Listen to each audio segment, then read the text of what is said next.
গুরুর চরণে প্রণাম জানিয়ে শুরু করছি ভাগবত কথা।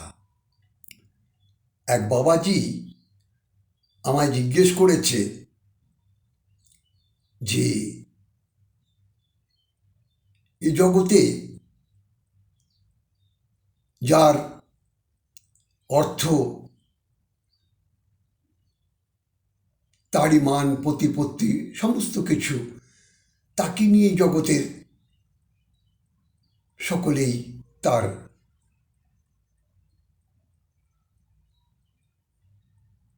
বাহবা,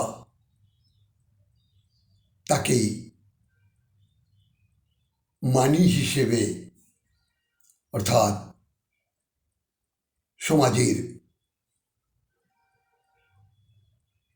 উচ্চ ব্যক্তি বলে তাকে সকলেই সম্মান করে, তাকে সকলেই মান দেয়।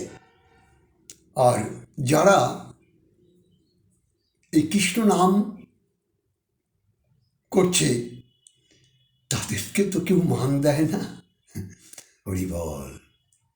তো আমি সেই বাবাজিকে বললাম, ইহজগতের ধনী, ধনের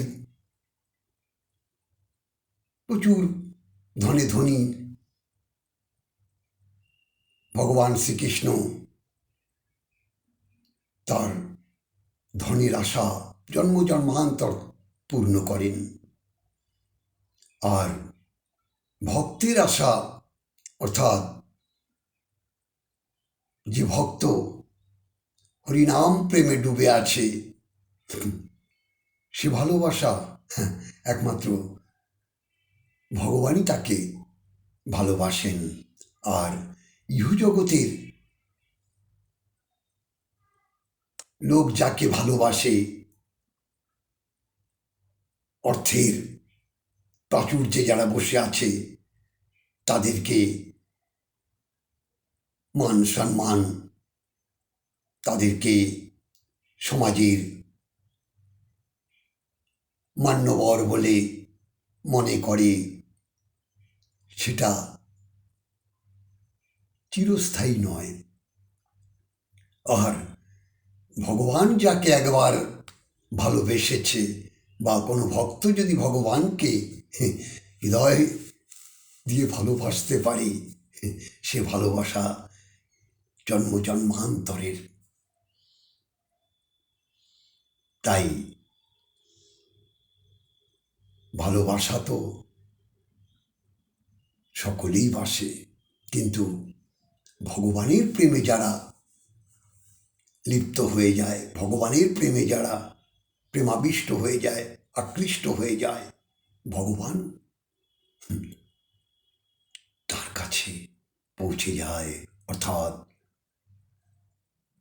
আর ইহজগতে অর্থের কথা বলছেন, সেটা অবশ্যই তারা তো মান পাবেই।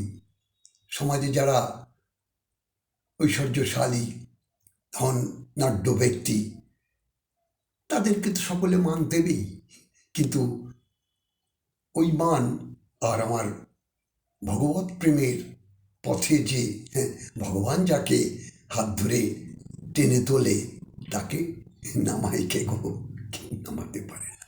জয় রাধে, জয় নিতাই। আপনারা ভালো থাকুন।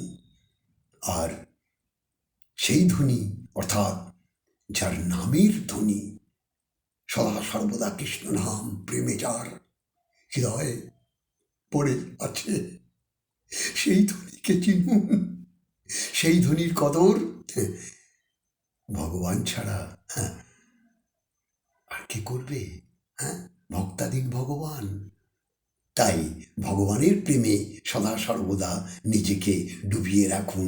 দেখবেন ইহজগতের ভালোবাসা ক্ষণিকের ভালোবাসা, আর পরমার্থ জগতের ভালোবাসা এ জন্ম নয়, জন্ম জন্মান্তরের অপ্রাকৃত জগতের ভালোবাসা। জয় রাধে, জয় নিতাই। আপনারা ভালো থাকুন, আনন্দে থাকুন, আর কৃষ্ণ নাম রাধা নাম জপ করুন। জয় রাধে, জয় রাধে।